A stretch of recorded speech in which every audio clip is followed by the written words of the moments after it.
Welcome back to the Season 8 recap series. This is Week 9, our final week of the main season. This week, we're sponsored by Clef Key Door Locks. Diggory, tell them about our wonderful product. Yeah, so these are Clef Key door locks. They will, you can put them on your doors, and they'll protect your home from all the steel and poison types that want to cause you harm. They work really well. I have one on my home, and the nice thing is, it comes with its own little Clef Key, which is the only thing that can actually, open the door.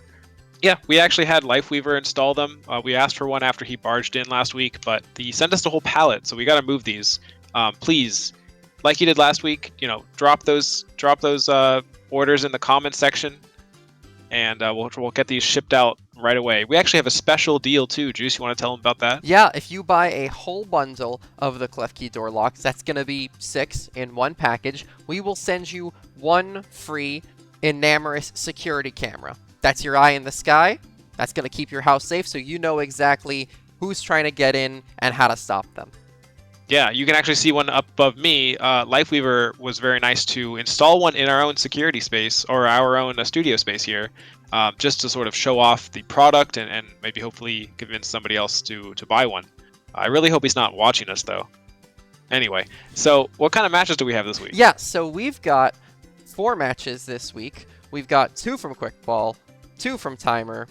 There's probably going to be one happening as we're recording this, but I'm not covering that, so it's fine. Yeah, it might be a good match. Who knows? It might be, but we'll never know because it will never end up in the recap, and I don't know. Someone might go back and watch it. We'll figure it out.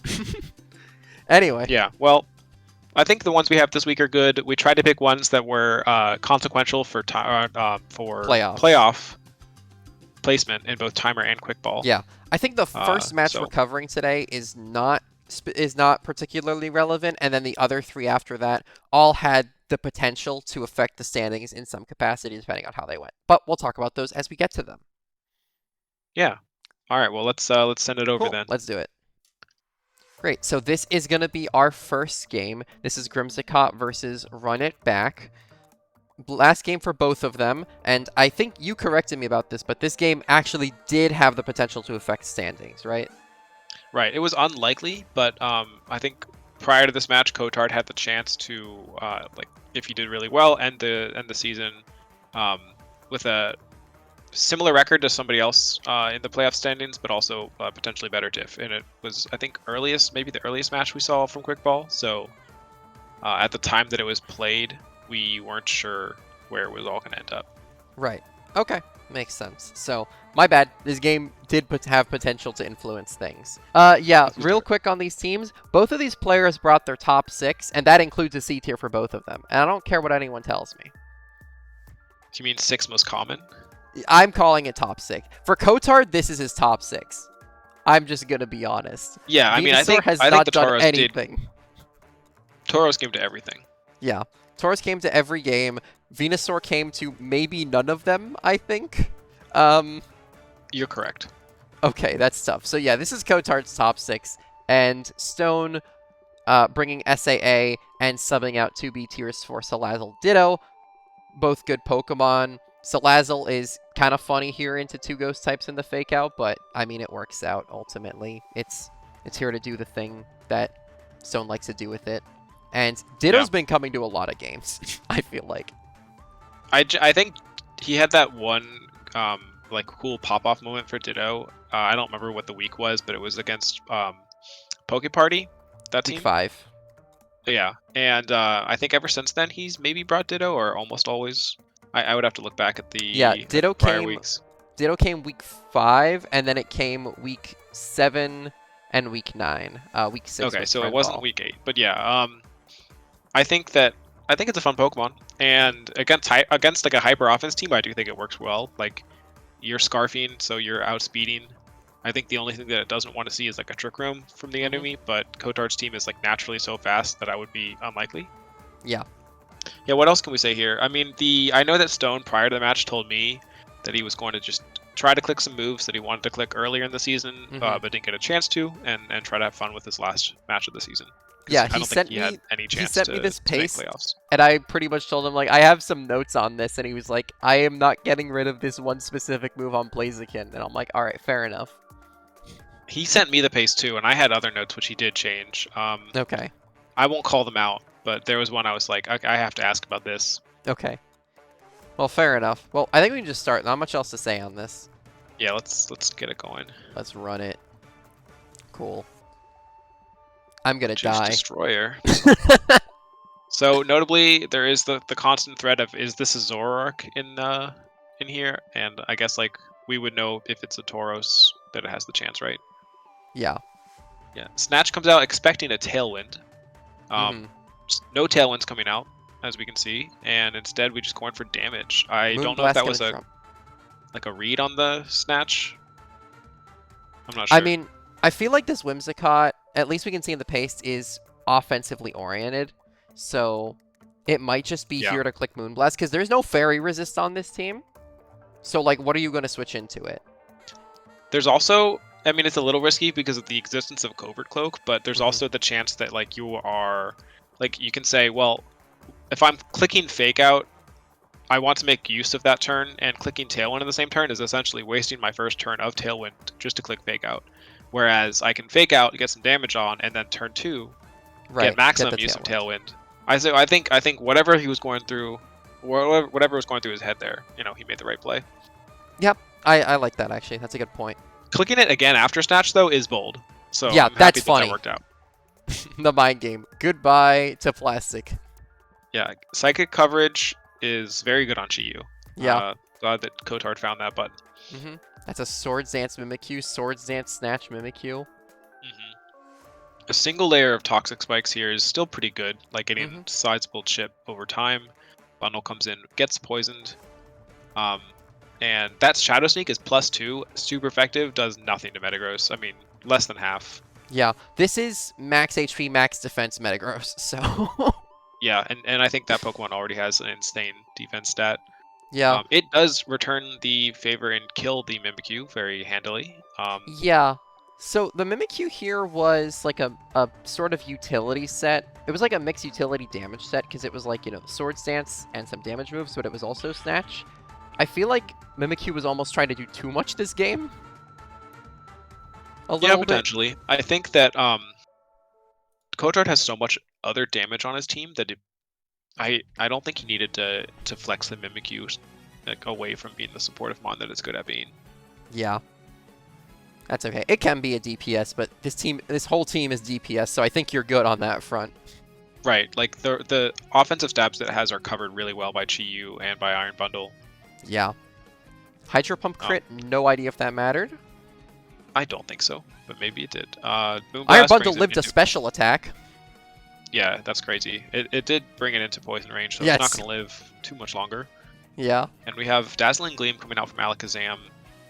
I don't know about that one. I think that, you know, Psychic would have done a lot there. Yeah. But I guess you're covering for a swap. Encore into Moonblast. I think Stone was clicking that anyway. Here comes the Zoroark. Hex gonna one-tap the Alakazam. And we see... That's not Dark Pulse, that's Comeuppance. That is Comeuppance, a move we had to Google moments before this recording. Yeah. Juice was like, hey, isn't that your boy's move? And I still didn't know what he was talking about. Apparently, this is like Mabastiff's signature move. It's not a signature move, but it's like pretty rare it's a good thing. So that he gets it. I guess Comeuppance, for those of us unaware, which is, I think most of us, it's essentially counter and mirror coat in one move.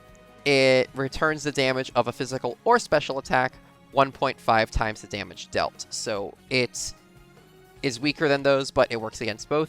The main downside is, unlike counter and mirror coat, it does not have negative priority. So if you get outsped, the move just fails. Bro is running this on a Zoroark. Yeah, I think that's a little sus, but it worked out in his favor, like Tailwind being up. Yeah. Although, I mean, it's very much worth saying that, like, a Shadow Ball would have done the same thing there. Yeah.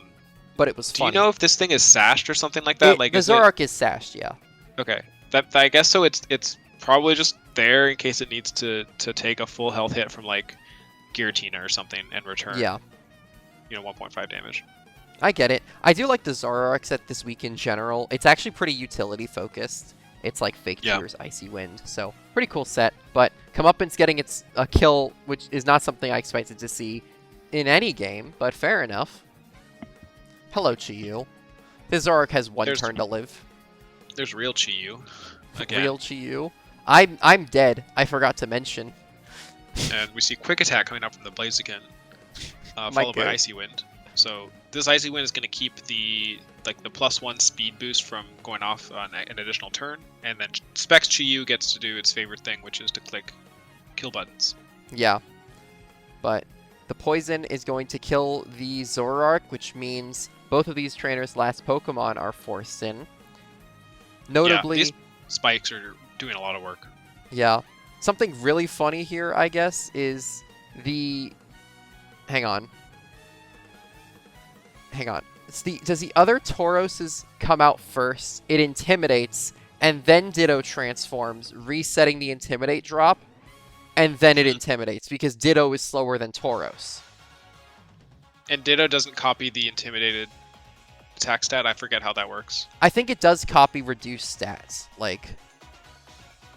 So yeah. Yeah, so Tauros comes in, first. Ditto comes in, Tauros's Intimidate triggers, gets reset by the Ditto copy, and then I see. it intimidates. So this... So if that had happened in the other order, we would have seen the Ditto intimidate. Now, yeah, there's no world in which the Ditto's intimidate gets copied by the Ditto. That would not make sense. Yeah. So slightly funny interaction there. We're gonna protect to get the speed boost. That close combat is not gonna kill, but it's gonna hurt. Dark Pulse does crap ton. Yeah, it's alive. Yeah, I guess it is kind of impressive that it lived in general, but Yeah. Yeah, not a very high HP Pokemon Ditto, and it has defense drops right now. Yep. And it's gonna take the kill. Yeah, that's its first kill in this season, so good for it. My goat. My poor half defense, half spit F Ditto on 40%. Yeah. Honestly, I think the MVP of this match for me was the Toxic Spikes. I think got Salazzle picked up 3. Kills. Yeah, I actually did it. I mean, it Well, got yes, 3 kills. I Salazzle don't know if they were killed all 3 from spikes. I think they were. spikes. Because But, Salazzle yeah. only clicked Fake Out in spikes this game. So, I mean, even if things didn't die necessarily to it, it put the time pressure on all of the Pokemon that came in. I think it's also, this probably wasn't going through Stone's head, but it's funny to me that, Kotard has a grounded poison type, but actually, does he? It's Venusaur. He doesn't. Venusaur isn't real. Venusaur is not real. Yeah. The Toxic Spikes are also nice to get around Sash, which you would probably expect to see on a team like Kotard's. Something's going to be holding a Focus Sash, so even though it wasn't necessary this game, it's nice. I think any kind of hazards, like Rocks being the best one, because you can't be immune to them. Yeah. Without the item, at least. Rocks, any kind of hazard into hyper offense is nice for exactly that, just to break the Sash. Yeah, makes sense. I do like this comment here, by the way. OJ, I wish you would have exploded. That's my only notes. I believe this is Normal Gem Metagross with Explosion. Yeah. Yep, it is. I think he has run Explosion before. Not even in Friend Ball. He just literally ran it, I think, maybe versus Stormy. Yeah. But for some reason, I think he's contemplated it more than half the weeks of Season 8. He wants to blow up so bad, and fair enough, it is very funny, so... He's also running high jump kick on this Blaziken, which is funny. I did tell him, I was like, brother, you're gonna hit into a Protect and die. But he didn't care. He also realized that we conditioned Kotard out of Protect last season. He was aware. Yeah, definitely. But yeah. Salazzle is also carrying Dragon Shear, which is something that he wanted to run, I think, many times this season, but just never clicked. Onto Giratina. Yeah, I told him about that really early on, and he was pretty excited about it. Unfortunately, since Giratina's item locked, it can't, run a crit boosting item to get a guaranteed crit Draco, but it's still 50-50 and some other things, so it's still pretty funny. I think all the other sets here are pretty standard, though. They are. I think that there's Encore on the Whimsicott, and that is probably the first time he's run that. Also, Yeah. we didn't pay attention to this, but I think the Alakazam traced Prankster and used Encore, so that's funny. I didn't realize that. That's a good bit, actually. I realized that when I was entering the stats, but I forgot to mention it during this recap here. But yeah, it traced Prankster, and then, although maybe when it megas, it doesn't keep trace, or no, I don't know. Is trace the mega ability? My brain is It dead. is. It's Yeah, inner it is. focus before it megas. Yeah, so it traced it did do that. It traced Or it and then had synchronize. Prankster Encore. Okay. That makes sense. That's a good bit, actually. Yeah. No, this is just a fun game in general. Like, standings aside, this was just a close one. Some pretty funny sets, and I think this is a cool ending for both players to the season in my eyes, I think. I'm assuming you can't trace Imposter, right? He's still on it. No. Okay, I'll give it up. It's over. Next match. Sounds good. All right, game 2. And we're on to our second game here, Whiskey's Crew versus Terminal Velocity.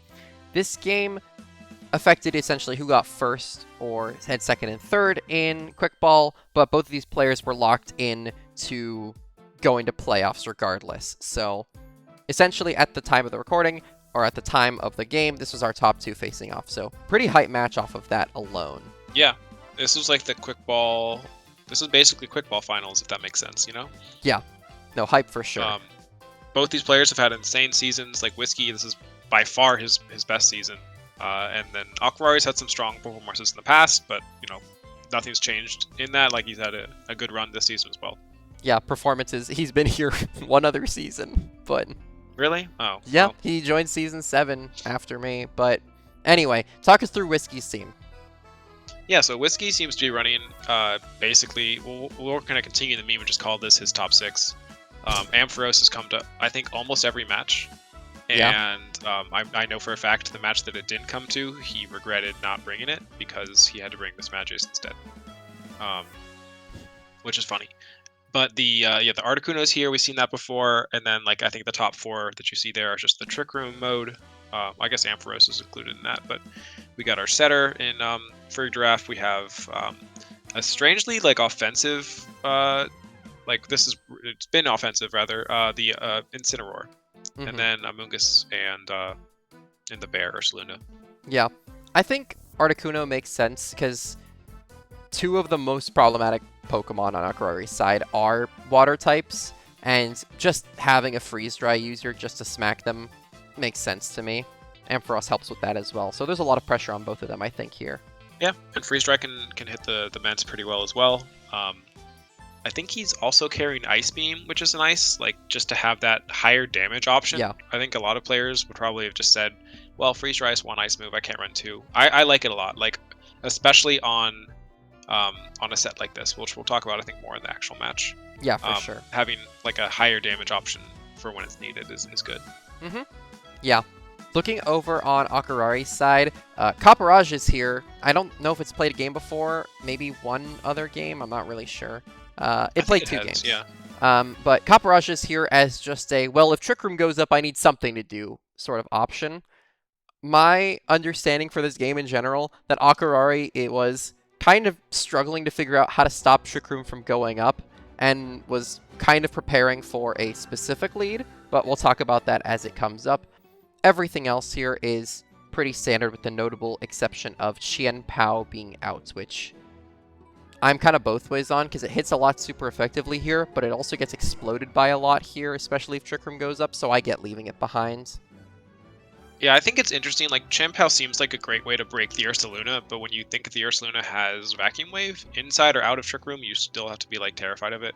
Yeah, for sure. I guess and like Sucker Punch goes before Vacuum Wave. Not with Fergraph around. Not with Fergraph, exactly, or not in Trick Room. So yeah, I, just cursory glance, think that it was right to leave the Chien Pao. For sure. Yeah, but I'm good to start the game if you are. Yeah, this is a great one. Let's do it. Yeah, I'm hyped. Yeah, Zeraora and Volcanion here. And we've got Farigiraf and Articuno. So Aquarari is specifically worried about an Incineroar Farigiraf lead, and he gets that 1 turn late. So we do get the Intimidate onto the Zeraora. We don't seem to care though, because that's a helping hand and Overheat. So this is basically just to blow up the The Farigiraf, Trick Room yeah. Setter. Yeah. So, I really like the chat on this first turn. Whiskey has discovered the covert cloak. He's learned from his past mistake. That's good. Yeah, just to know that it's a thing that can always happen, which is especially important when you're playing with Incineroar. So ally switch here to take the overheat. Crit, I don't think is relevant this match, but now the Volcanion is half special attack, and even though the Farigiraf spent its turn ally switching, now we're in a bit of a situation. Yeah, that was really great, because now Farigiraf does not have to be worried about taking the Oko and can set Trick Room. Interestingly, he just goes for the Protect, though. Which makes he actually blocks the fling here, and it can't fling again because the King's Rock is used. Yeah, I don't know if he... I really can't imagine he ever expected fling. Like, Whiskey's had a great season, but I think there's still, like, knowledge checks that he'll get hit by, and that was probably one of them if he hadn't protected. Yeah, I feel like we are... he wanted something else into support instead of the Articuno here, but hello, I mean, look how well that worked out. Like, he switches in the bear just as the Calm Mind comes out, and geez, well, I think we should let this turn finish out before I keep talking. Yeah, Caporaja also comes in here. Some really inspiring nicknames on these two players, but as Trick Room goes up, the Primarina's room service will activate, so now it is the slowest thing on the field. Do you think it's slower than Caporaja, or just slower than the bear? So, I believe it underspeeds Amoonguss, intentionally, which would also mean it underspeeds Caporaja, but I'm not sure. So, I think at this position... we do know that, but yeah. Yeah. In this position, yeah, Farigiraf doesn't do a ton. Probably Bear protects here, yeah. Just trying to get in it. I think, like, if you... Well, pause for a sec. I have one more thing to say about that past turn. Go ahead. It was just really impressive to see a single turn where, like, two very prep-intensive items come out. We have Mirror Herb and Room Service, both coming out on the same turn. I just think that's fun. For sure. Good prep on both sides. These players scare me. Yeah, like, I think literally, like, the frequency that Akurari has run Calm Mind, I think that had to be a called shot, right? Like, Whiskey switches Ursaluna into Primarina there. Yeah. Which you normally wouldn't do, but you're doing that because you said this is why I brought my my Mirror Herb. Anyway, in the turn here we had Caporaja doing some good damage. Heavy Slam does half, Hyper Voice, and now I think this turn's pretty important here because essentially on the right side those are both 30 base speed Pokemon, and they are both min speed this game. So essentially, whoever moves first here, whoever, I guess, loses the speed tie, essentially gets to kill the other person, because either Caporaja gets sent to hell, or Caporaja kills the Amoonguss. And I think this game becomes two very different games depending on how that coin flip goes. Yeah. So, I forgot. Amoonguss wins the coin flip. Yeah. Amoonguss gets it, so Caporaja does get the KO, but Primarina's taken the first turn of sleep. Dumbo has died. Yeah. He's dead. And Electabuzz comes out here. And Electabuzz is, I think, just trying to tank for the Primarina, essentially. Yeah, just trying to stall so it can wake up, because I think if it wakes up, it's dealing good damage. I don't think it's one-shotting the bear for any reason, because we do have what's essentially an Assault Vest on it. Yeah. Yeah. I think it like almost 2-hit KOs it, and that's probably enough damage so that even if Trick Room, you know, after Trick Room, you could probably just kill the bear with something. So yeah. Also, Primarina tends to like Hyper Voice, which means it can get around like Rage Powders and anything, and other like, you know, ally switches. It doesn't have to guess around. So Primarina is a very consistent way of hitting it. We're gonna protect at the last turn of Trick Room. Thunderbolt's not gonna kill, and Primarina's gonna get a 3-turn sleep here and go down to it. Yeah, that's unfortunate. I think, like, had the Hyper Voice, or I don't know if the Dazzling Gleam would have been a call there, come out, we would have seen a pretty low health bear. Ampharos probably would not have taken too much from that being resisted. But yeah, the Salamence though was able to protect that turn, so now we have finally once again a 2v2, not a 2v1, and Mets can play the pressure. Game. Yeah. Yeah, because Trick Room's also over here, so yeah. Makes sense to switch that out there, given dragon typing and all. We're going to get another protect on this bear. This bear loves to protect. Yeah, that Articuno takes that super well. Surprisingly, yeah. Yeah, and then the bear switches out as well, so we're maybe going for a second Trick Room here. And Ice And we have Beam's just gonna Scarf kill. revealed there. That Yeah. is Scarf Articuno, allowing it to outspeed Mega Immense. And like I said earlier, the Freeze Dry might not have killed there, but Ice Beam definitely does. Yeah. Plasma Fist not gonna kill. Ampharos gonna take some chip from the Steam Eruption. That's the burn. Yeah. And one more Helping Hands to let this thing pick up the Furgraph before going down here. So Akurari at this point is just fighting for diff because he can't actually hit this bear. He is not rocking close combat, so we're trying to kill as many things as we can before going down. And Yeah. Whiskey's just playing defensively here, I think out of fear of the close combat, but I don't think it kills because of the attack drop, right? Even if he had I don't think it would. I mean, Zero Aura's attack stat is not that high. Yeah, and no stab. I always think it's higher than it is. Yeah, no stab, base 112, and you know that you can kill it with Earth Power. I think Whiskey probably cost himself a little diff, but yeah, I think he he knew by that turn that it Yeah. was not going to cost him the first slot first in slot. Quick Ball. Yeah. So ultimately, I can't fault him. I mean, yeah, the diff doesn't really matter, but, you know, that's how it goes. But yeah, I think that game is pretty cool on the whole. Whiskey really doing a lot to just play defensively and, you know, protect the bear when he needs to, and ally switch, and Incineroar, and Amoonguss, and everything, and welcome back VGC, you know?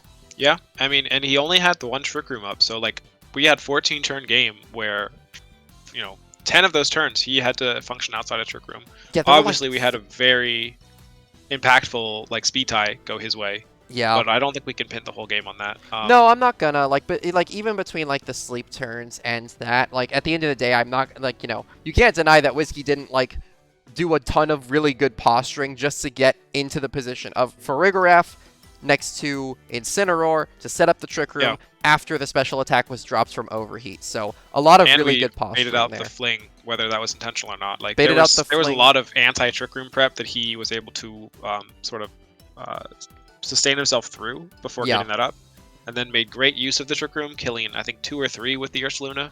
Yeah.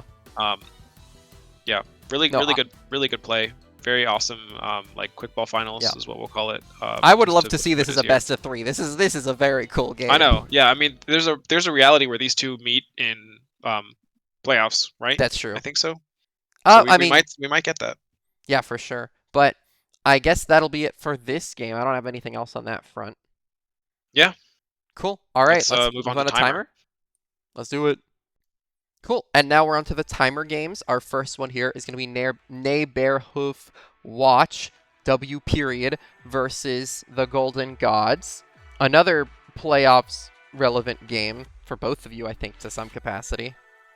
Yeah, more so for me. Burnt was still playing for his #1 spot. Like, I think if he had lost this game badly, he could have risked losing the #1 spot to Hoser potentially, depending on Hoser's match.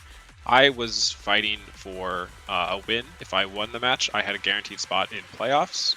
If I lost, it was dependent on some other matches that were happening later. So this match happened very early in the week, and as a result, I think we kind of set the stage for what the other matches in the later parts of the week were needing, you know, to have their playoffs. Yeah, also for sure. Matter. So that was kind of interesting. Like, I was kind of very afraid to go up and get burnt here. Like, I've lost to a Psychic Terrain team already this season, and so I knew that was probably a bit of a struggle. And I was looking at that match to see what prep I could do to sort of avoid the same thing happening. Burnt has had a very successful season where he sets up his Armor Rouge to just sweep, and I was very cognizant of that going in. There's also, you know, other threats to be wary of, like the Urshifu is very scary. It makes you not want to run Protect a lot. I think this is something you said prior to the match starting, like in our DMs during what prep I did, was like you kind of recommended me running more Protect than I originally had, because even though there is an Urshifu in the field, like, you gotta actually still have that move. Yeah, I think people put too much respect into, or almost like put too much respect into Urshifu. Like, I've seen like pace where like people are fighting an Urshifu and then it's like 5 Pokemon with no Protect, and I'm like, guys, only one of these Pokemon has Unseen Fist. You'll be fine. You can click the move. It's okay. Yeah. Well, I had a very similar thing happen this week. I probably should have run Protect more than I did. But we can talk about that, I think, more Yeah, once for the sure. match gets started. Yeah. Yeah, but I think for the actual Pokemon that I brought, I've left Kyurem on the bench. That Pokemon You brought the real sucks. S tier of Gallade. Yeah, Gallade is my S tier. That is the goated Pokemon in C tier. Crazy value. It had just come off, I think, a 5-kill match the prior week. Really? So, yeah. Oh my god. So it was riding high. I was hoping it would do a lot. This week it's running Wide Guard, which is obviously for the Armarouge. It works for Indeedee as well. And then the other bit of specific prep that I am packing is a Koba Berry. That is because I recognized during prep that the Hawlucha, if it got the like Unburden boost off, could just start clicking Acrobatics and Close Combat into my entire team. And Goldango didn't feel like enough of an answer to that with the resistance and immunity. So I wanted to have Gallade there to say I can take a Acrobatics with Koba Berry and kill with Psycho Cut. Yeah, for sure. I feel like Hawlucha puts out a lot of offensive presence, even if it's like 120 base attack, which isn't bad. But I feel like just the stab combination just blows up a lot of things. So it's a pretty scary Pokemon. But yeah. Looking over on Burnt's side, we've got a Scavalier. That's not a common sight, I think. I think he has brought it a couple times. He's brought it I 3 wasn't times, expecting yeah. him to bring it. I was surprised not to see Wartortle, honestly. I feel like it does do quite a lot. And I was prepping for it at least. So I was not expecting to see the Scavalier, and probably didn't. I don't think I recognized its threat until a little bit too late in the match, or what it implied rather. Yeah, an evil portent for the future. Exactly. But yeah. I can start the game. Or actually, you got anything else? Sorry. No, I don't. Not really. I think we'll talk about it once it happens. Okay, sounds good. All right, we'll run it. Every time I fear that I'm gonna set the game music on and just blow everyone's ears off. Yeah, deafen everyone. That's okay. They forgot to send a link. Or it's privatized, you fool.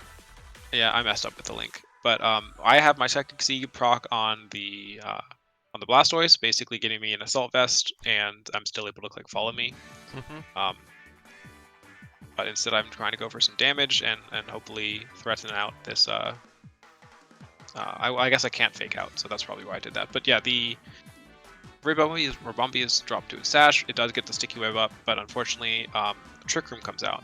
I think I made the mistake of seeing like Spectrier and Hawlucha and just kind of forgetting that like Indeedee Armarouge is such a good Trick Room core. I think Burnt's run it before. It skipped my mind during the prep that I did. I think the portent we were talking about was like a Scavalier should have signaled to me that Trick Room was potential. But I kind of ignored that, and now I've set up Sticky Webs, and he set Trick Room, so I Funny feel like thing here, the Clear Amulet actually working against Burnt here, as it blocks the speed drop from Excavalier. Doesn't really matter, because this thing has a base speed of like 20, but just kind of funny there. But yeah, I have nothing in my arsenal that's going to underspeed it anyway. Yeah. God, Clear Amulet. Yeah. Indeedee female only gets Trick Room because of a bug in Scarlet and Violet, and now every draft we ever run has to deal with Trick Room Indeedee as a result, I think. It's pretty awful. Yeah, no, it truly is a crime that we have to deal with that. They should have patched it out. We're in hell for it. Yeah. So I'm doing my best to sort of just last these turns, and this is where my comment on Protect comes in earlier. I'm not carrying it nearly enough here, so I don't have no ways to really stall it out. Yeah, any ways to stall this out. I kind of just have to like prevent it from going up a second time, which is why you see here, instead of going for the fire damage on the Escavalier, I'm like, I bet he switches out. I also realized that the Flash Fire was probably what we were running here since the Trick Room team was revealed. So I go for the Flare Blitz instead into the DD. Yeah, nice pickup. I am able to take that out. I think that was, obviously that's not like a major foothold, but that is important for later. Escavalier's back though, it is still doing damage. Yeah, and no Protect on the Goldango, so Goldango's just going to go down. Yeah, I had ran Substitute on the Goldango, expecting to need it versus Sucker Punch in a world where he wasn't in the Psychic Train. So yeah, very bad prep on my part. I mean, it just I happens. sacked the Blastoise specifically so that I could have a last turn where it was just these two left. I have a speed boosted Iron Jugulus and a Gallade, and now hopefully the sticky webs can start doing their work. This is we'll the see how that most goes. game starts now position where you're down. It truly was like 2 that. to 5. About and it's halfway through the Trick Room, I was planning out this end game, and I was like, well, I'll just let everything else die and see what I can get done with these two. Yeah, these two do threaten a lot here. Gallade will Megahorn get saved. misses, yeah. Granted, it's clicked it a couple times, so there was a good chance at least one of them missed at this point, but Gallade narrowly avoids death. So that, for the record, would have been a roll to kill. It actually wouldn't even have been a guaranteed kill, but because it's not weak, it's neutral to bug. It does have very little defense, but I did invest quite a bit in HP this round. Okay, makes sense. But yeah, this turn we're going to see a Dark Pulse into the Escavalier. Shadow Ball is going to kill the Gallade there. Yeah, that's another one that was a bit of a bummer. I had basically calced my HP out to live a Shadow Ball with a Scarf in mind. But unfortunately, instead of a Scarf, we see that Spooky it is Plate. Spooky Plate. And that that puts it at about a 55 to 60% chance to kill, I think. Yeah, so slight roll in his favor, but I mean nothing extreme really. And another thing that's gonna sort of pain me for years to come is that an earlier version of this team had it outspeeding. It had it outspeeding Modest Spectrier, but I think the Spectrier is running a little bit less than full speed Timid, so I want to say that the earlier version of the team also would have outsped if I had kept that. So Yeah, just a bunch of what ifs. But Air Slash will pick up the Halucha. Like you said, your playoff standing does, even if you lose the game, still does come down to some external factors. So fighting for diff here actually does matter. But yeah, which is what I'm doing really. I wasn't really trying to win the game once the Gallade went down. I think there were two options here before me. I could try to go for the kill with the Dark Pulse on the Spectrier.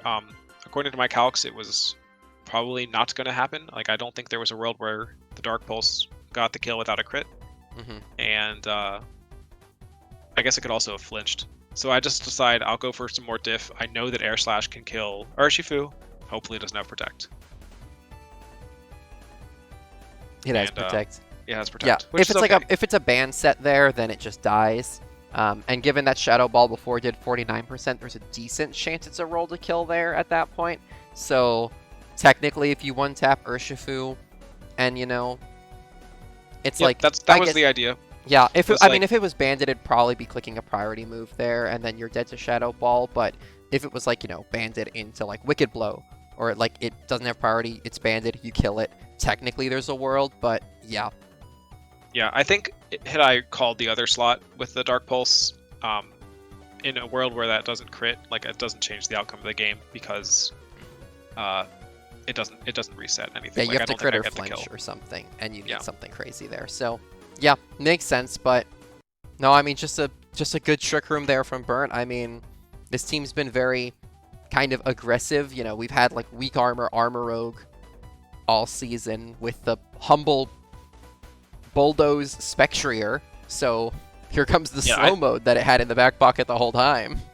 I do think, I could be wrong about this, this might be the first time we've seen a truly offensive Spectrier. It's gotten some Grim Nay boosts and ended up getting kills here, but I think for the most part it's been a very supportive Spectrier. There was a nasty plot set versus Meteor, I think, and that's about it. But no, when Burnt drafted this thing, he was considering some options in the A tier, and I mentioned I was Spectrier has some decent utility if you need it, right? And I think he was very excited about Spectrier in the first place, and he was just hoping I wouldn't tell him not to take it, and I was like, you could take the horse. I mean, lo and behold, what utility does it really get besides taunt and the situational bulldoze stuff that Will-O-Wisp? Okay, it gets Wisp. Interesting. It gets a decent amount of stuff. I mean, you can look through it yourself, but it has a decent supporting move pool. It's got more bulk than you'd think for a Pokemon like this. I mean, it's been fun to watch. I'm really happy that Burnt has secured his first place spot in Timer from this match. Yeah. Following the match, granted that I brought it down to a 2-0 as opposed to what was very close to being like a 6-0. I still had a chance to get playoffs after this match, so I was like kind of holding my breath for the rest of the week, depending on some of the later matches. All in all, though, I'm happy with how I managed to almost bring it back. Like, it became a very close game. It would have been very sweet to see that Shadow Ball not kill and Gallade Jugulis like do a reverse sweep, but I've had some insane RNG go my way this whole season, multiple times. So like I feel like I'm very overdue for losing a roll here and there. Yeah, that's how it is. But I mean, hey, we always love to see Gallade do something, and Iron Jugulis is just my good I love him, so good to see him pick up 3 kills here. Yeah, I'm doing everything I can not to plug awards here. No. We'll I'll talk about it at upload the end. Don't worry. Propaganda later. Nobody checked the title that you had at the season or at the episode opening here. The title under your name. I don't make those. We have an intern that does that. Okay, sure. All right, I'm done with this game and this bit. Yeah, and my season. Yeah. All right, game 4.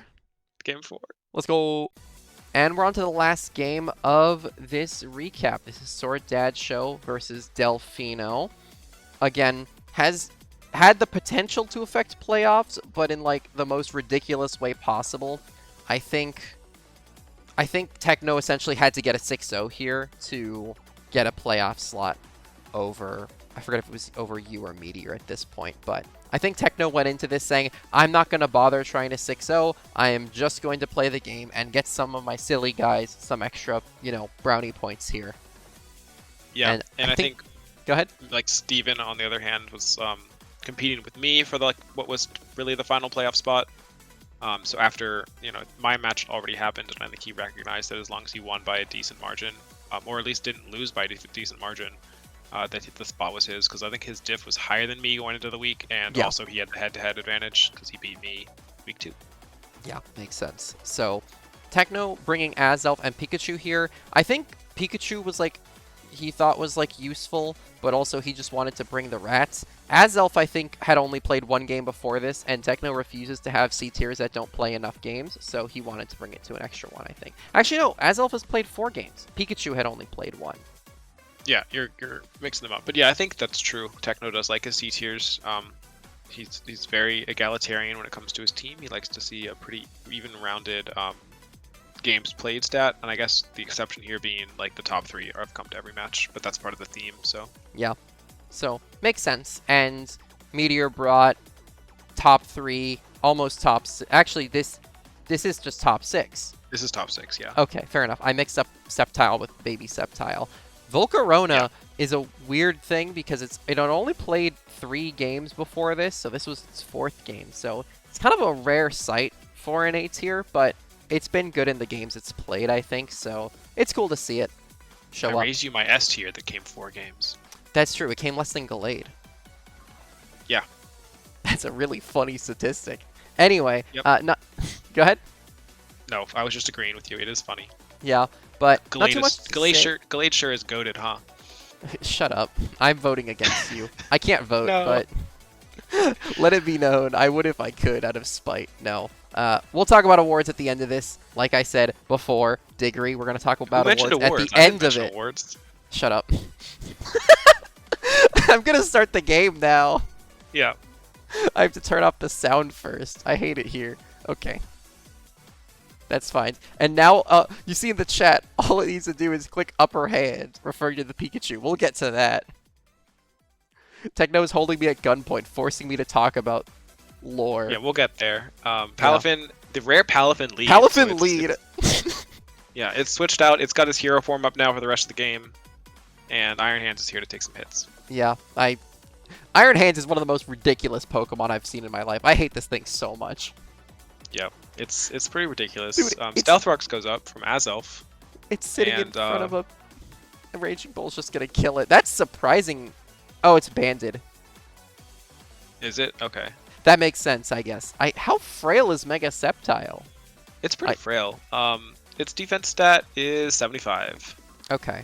I guess that makes sense, but wow. Yeah, I mean, fair it's enough. just generally a frail Pokemon. Yeah. Raging Bull's just not like it's like a base 90 power move or something. So I'm kind of surprised to see that kill, but fair enough. Yeah, the band is one hell of a drug.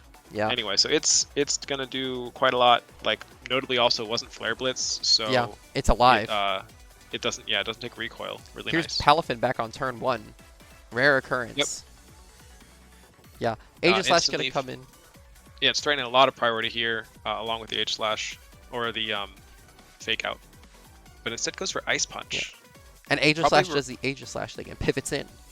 I think it was expecting the Meowscarada to take the Jet Punch instead. Makes sense. So, yeah, I guess I'm neutral, so it makes sense. Azelf's going to take the Jet Punch here and actually survive, barely. It's going to Encore this thing into the Fake Out. I assume... I don't know if Meteor was aware of the Encore possibility, or I guess, you know, back of the mind, but I assume Bro just thought it would kill. And this Azelf is not bulky at all, actually. Yeah, I also think that, like, Encore is interesting there. Like, Psychic probably wouldn't have killed the Iron Hands. Like, even if it's not Assault Vested, I think it lives that because it's just got some stupid amount of HP. 154? Yeah. So I like the Encore there. You're sort of putting off the problem of dealing with the hands, but you are probably dying if you didn't click Encore there. So yeah, I like it. I like the play for sure. And Aegislash back at full alongside the Reflect. Here comes Suicune to save this Azelf for the back later. We see this Volcarona takes no damage from the Stealth Rocks on the way in, so that is Boots Volcarona. Yeah, I think Boots makes a lot of sense. I'm not sure if he's run it a couple times or not, but I know people have run Rocks into him before. Quiver Dance is coming out. Obviously, that's going to threaten the Aegislash a lot, but not so much on the Suicune. We see Grass Knot, though. Crit Grass Knot does 30%. This is not the first Grass Knot we've seen from Palafin. I'm going to lose it.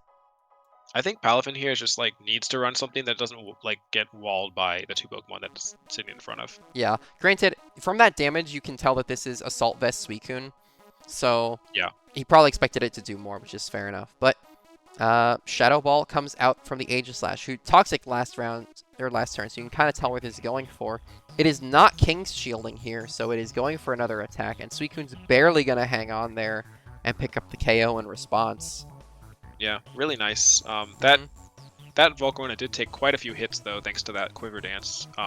Yeah, for sure. And Toxic is doing a bit more damage than it was a few turns ago, and now is threatening to kill.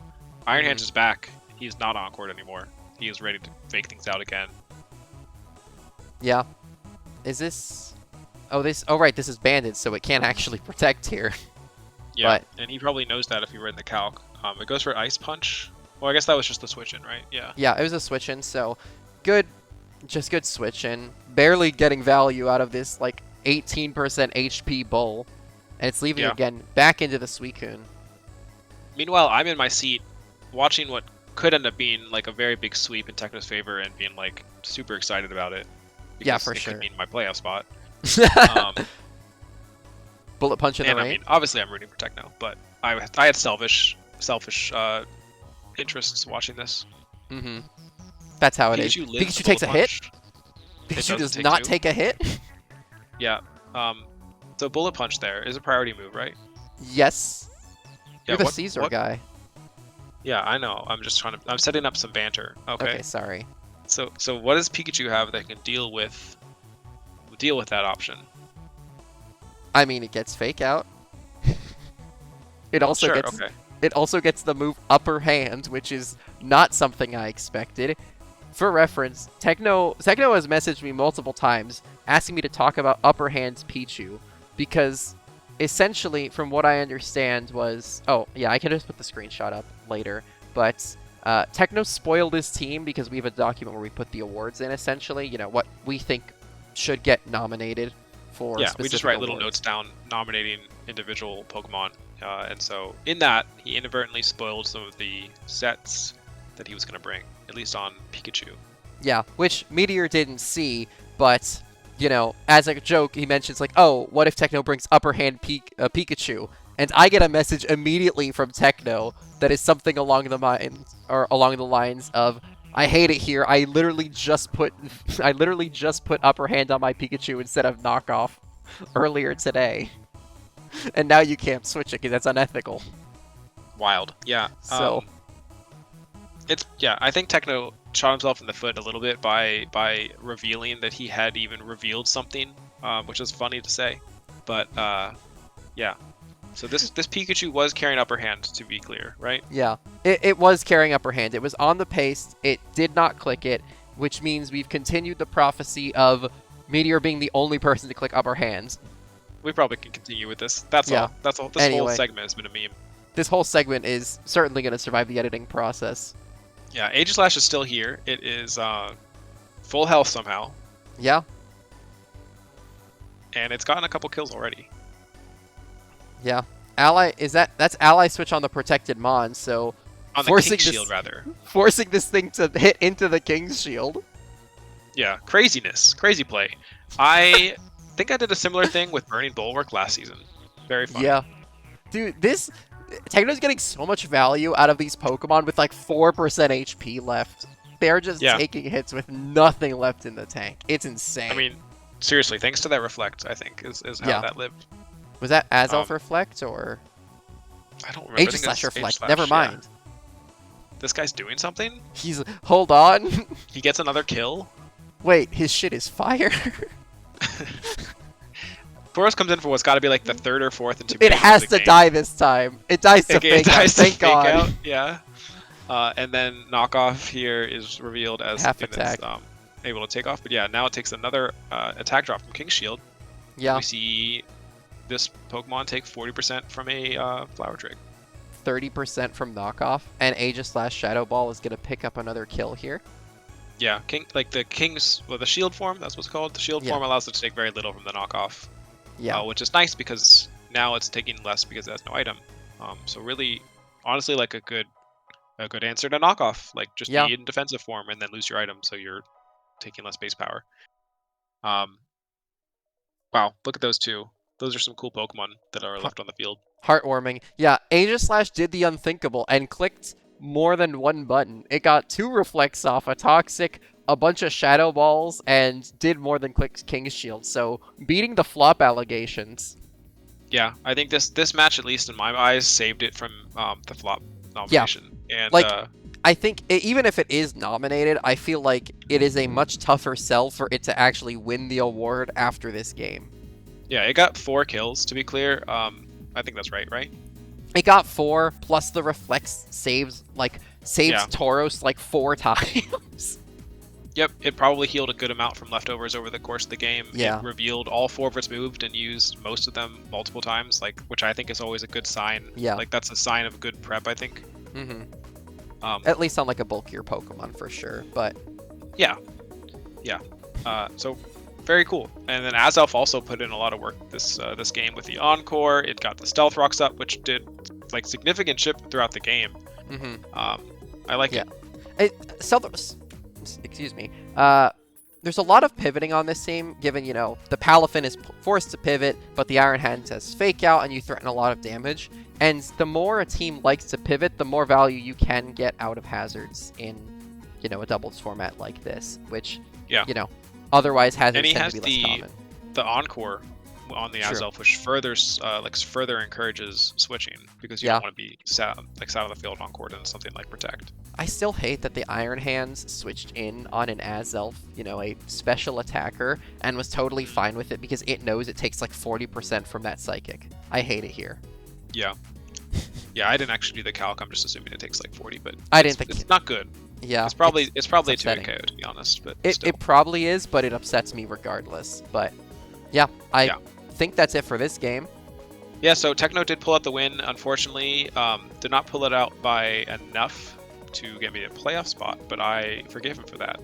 Or to get himself the playoff spot. I think that's the more relevant fact, but it's not really like he was aiming for it. You're right. I'm joking. Obviously. Really, really awesome match. Yeah, for sure. Really this is a very fun way to end off the season for Techno, I think. Especially, literally just Aegislash doing something was like the perfect ending. Because I've been sitting here making fun of Aegislash, in hopes that it will do something so I can be proven wrong. And it's like, oh, haha, it's the heal. And throughout most of the season, I started losing hope that it would ever do something. And it finally did. I mean, I don't think you had great like opinion of this going into the season. I but, don't. Like I think the I like still the don't. draft priority that Techno placed on it just kind of we all wanted it to do something. Yeah, I was like, I would feel bad if it did nothing, even if I think this Pokemon is dog. I want it to do at least something. So I was cyberbullying it for a reason. Not to just like harp on this again, but like Kyurem sucks, but at least it was my last draft, you know? It was your last pick, as opposed to second pick I picked it. I'm pretty sure I picked it after Diggersby. Yeah, I mean, it's because it was like, you know, you had a pact with the other late S tiers, so like it makes sense. But, Yeah. you know. Anyway, that's the last game of the season, probably, at least for the main season, right? So. Yeah, that was the last one we're gonna review for the regular season. We will we'll get to the outro here, and then we'll have some more content for you before playoffs. All right, we have no idea if this actually makes it into the video, but Ven and Yeah, we're watching Peanut this live. just finished their game, and we're gonna blind react to it. So if this is 6-0, it is not gonna be here, but we have no analysis. Yeah. If it's a funny 6-0, I'm gonna fight for it to stay, but we'll see. We'll see. Yo, this is an omen. Yo, it's Oh my Orthworm. god, Orthworm played a game. Cladle. This is already going to the recap. This is insane. This is great. I that- think they like handshook on like making this friend ball adjacent, and oh my god, it certainly is. Yeah, I mean it's friend ball, but like without the bended rules of friend ball we've sort of implemented this season. Yeah. This is so yeah, good, honest Ortega fun. himself, the Orthworm, is he's here. This is his second season in a row being run on the Sun team, and his first and only match. Poor guy. I don't know what to say. Poor guy. Well, at least he's got Walking Wake with him there every week to comfort him on the bench. Well, I mean, what do you like? Let's just we'll probably just roll this, but just what do we think Orthworm's gonna do, and what do we think Cladle's gonna do? Let's just call it right here. Orthworm's gonna get it blown up. I think he's gonna Shed Tail. He's gonna lead and try to Shed Tail into Charizard, and then die anyway. Yeah, I feel like he's gonna get hit by some single special attack, take 90% from it, and then just die somewhere along the way. But I bet he dies to a resisted Chloroblast. How about that? I was thinking either that or literally any button from our Chaladon. Yeah. All right, let's run it. Yep. Let's see. Okay, it's a good sign in the chat here. If Orthworm leads, I'm gonna lose my shit. Okay. I'm waiting for it. Let's go! Let's go! He's gonna do it. He's not getting one Humble tap. Wormatonio. Oh, We're beating the Here it allegations. comes. He's not gonna get faked out. I promise. Oh. I'm Do on the not edge of get my seat. Chloroblasted. Okay, hold on. He's alive. Body press. Oh. 81%. It's Life Orb. It's Life Orb, Humble Wormatonio. And Child Remover. What is that implying? Oh, it's killing the parental bond. That's the child. Oh my god, he takes that secret power like a champion. It's gonna wait. Is it able to like remove parental bond? That's not a thing you can do, right? I think you can, but I guess like Worry Seed. That's what I'm saying. That's why it's child remover. Anyway, it doesn't matter. Oh my god, Orthworm gets Orthworm a kill. got a kill. It killed the S tier. That's my goat. Yep. The Life Orb We all Earthworm. counted on it. We all believed in you. We all Orthworm. knew. In-flight AC, it's gonna Oh die my god, to two thunder. special attackers. Get out of there. It's you must go, my child. It's taking 24% does from Worm. 24%. Orthworm, look out!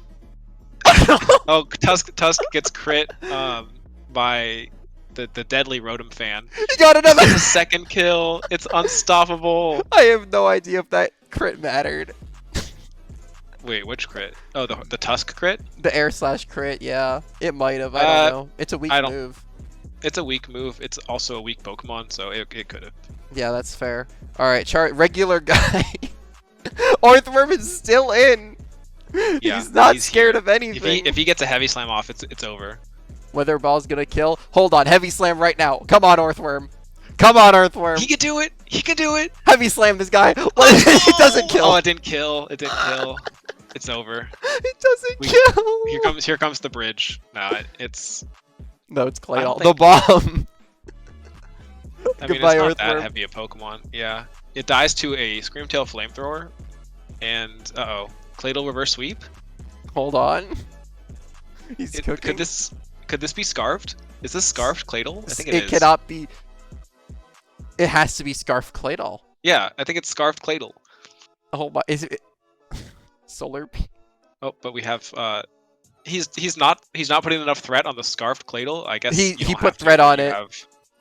But Is it that did not. scarf Wake? Yeah, it did. It's scarf Wake. It's special. So the speed boosting like photosynthesis thing does not care about your item. So Yeah. you can scarf and proto into spa, which I think is what's happening here. Unless we just Airport totally misread terminal. the scarf on the Cladle. I don't know anymore. I don't know, but Good protect on the Draco. okay, so that's not scarf because it protected. Yeah, okay, no, that's a real move. Critical hit? This thing is not stamina? What does that mean? It's whatever Stalwart the follow or me sturdy? is stalwart. It could be either one. And Earthquake. Double crit. Double crit. Is this Razor Claw? It better not be Razor Claw. Wait, better look at the debug. Does the debug say anything? Earthquake, critical hit, super effective. No, hang on, I can just leak the paste. Actually, Yeah. I don't even need to leak the paste. Where is it? You posted Peanuts paste. Let's I see gave it to you. I don't know. Let's see. This better not. It is not. I don't even know if we have Ven's paste. That's fine. Okay. Did I just put that paste on the whole screen? No, it black screened while you were looking at that. Okay, that's cool. Well, Wait, it's Razor Claw Walking Wake though. wait, where's the Dragon Cheer? There's no Dragon Cheer. It's Oh, there is. That's on Charizard. Okay. But you're thinking of wait, is Razor Claw the crit boosting one? It is. Okay. What did I think was the crit boosting one? I feel like there was a different one that I There's was also thinking Scope Lens. They both do it. of. Okay, I was thinking of Scope Lens. I forgot Razor Claw even existed. Until, for whatever reason, my brain brought it up. Thinking That is about hilarious. the Aerodactyl. All right, well, fair enough. It's a 1-0 and a good one at that, so I guess it's in the video. Looking at the pace, this fourth worm did have Shed Tail, and I was almost psychic. I was almost clairvoyant. It's the only interesting move it gets, dude. I don't know what you expected. Yeah, I mean, I also had the Pokemon, quote-unquote, had. I cannot believe that thing took 50% from Electro Webs that game. It took a lot, but I think it did also do a lot. We No, got it some did a kills. lot. It did a lot of damage onto Scream Tail, even if it didn't get the final kill. I'm proud of it. And I'm proud of killed, Peanut for using it. Yeah, it killed the Kangaskhan. Shout out to Claydol for, I think, the Choice Scarf or something. I don't know. Maybe it's just fast. Like, Claydol's not fast, so maybe it's just fast enough to outspeed the Charizard and kill with Stone Edge. This Charizard is permanently in the blender. Yeah, Ven did not send the paste in yet, so I can't check if it was Scarf or anything unless they put it in like discussion or something. Okay, they did. Hold up. Okay. It's choice banned Claydol. Hang on, I don't know what we were talking about. How did it outspeed the Charizard? Was their tailwind up and I'm just forgetting? Oh, it's paralyzed. We're so stupid. We are so stupid. Yeah. Hey, you know what? This is live. Also, That's this fine. is going to the video. This is going in the video. Yeah. This is your bonus content.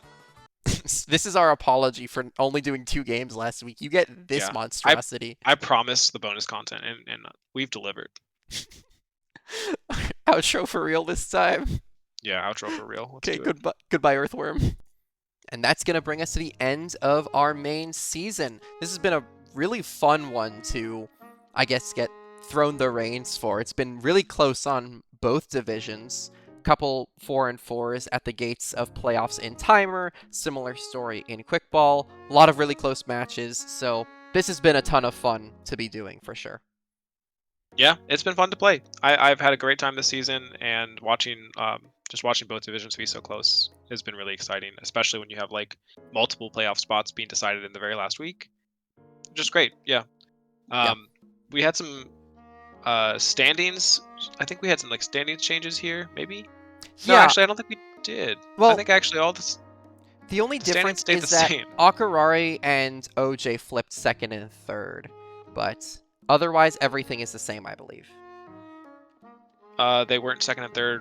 Akurari was in 2nd prior to this week, and now he's in 3rd. OJ went up to 2nd as a result of his win. Oh, I missed that. Yeah. Even though that happened earlier today, I already forgot that happened. Yeah, Oops. You're good.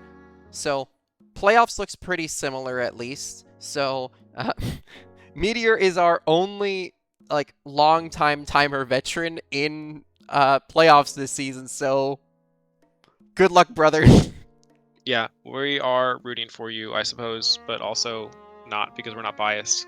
I'm not biased. I have no allegiances in this. I'm just here for a good time. But No, uh, I am biased, but it's just because, Steven's my personal friend, not because of any because you sort of. hate quickball. It's because you hate No, quickball. it's not because of that. It's not because of that. No, he hates quickball. I'm beating these allegations. Anyway, real quick on the MVP chart, not much has changed. That finalizes our top 3. Tapu Lele stuck into 3rd with a 15-3. Armorogue is exactly where you'd expect it to be at 17-5. And Ursaluna Bloodmoon, killed 4, is 22-2, which means it has the highest kill record in TDD history. I'm very normal and happy for him about that. No, it's I know for a fact that Whiskey went into the match caring more about getting that record than he did about winning. Yeah. Like, obviously he tried to win and prepped for it, but he was like, his game plan had to be from square one, kill 4 things with Ursaluna, and he did that. Yeah. Barely. It was down to the last Pokemon in that Barely. game. Barely. Down the drums. That's a I'm joke. ending the episode early. I hate it here. Okay. Well, anyway, so yeah, he beat out Annihilape's previous record, which was 21-1. Yeah. So tied it by on any way you slice MVP it, status. actually it had like an extra week, so anyway. Yeah. I'm kidding. I think you can get over No, it. that's a huge accomplishment. Your Annihilape had Terra. Yeah, that's fine. It was an A tier. Shut up. Anyway. It was an A tier with Terra. Don't worry about it. It had Mousehold. I was earned also it. in B tier. All right, we're not gonna rag on season 6. No. Thankfully, that season is in the past. Yeah, but no, genuine huge congratulations. That is one frightening bear and very well earned and well fought. I don't think Ursaluna had like very much RNG in its favor in general. It didn't get like many like crazy like jump scare kills because of a crit, so I think it just fought well and earned it. So fair enough. I bequeath my crown to you, I suppose. Yeah, no, it's been really scary this season. It's had some like very frightening allies to contend with for the opponents, rather, like like that Fruit draft and the Amoonguss. Yeah, that's a really scary Trick Room draft, and I think most people just sort of watched it happen because there aren't very many like hard Trick Room teams this season. That might be the only one. Yeah. Yeah, so good work. Yeah, for sure. But that'll be it for our standings, and I guess that's it for...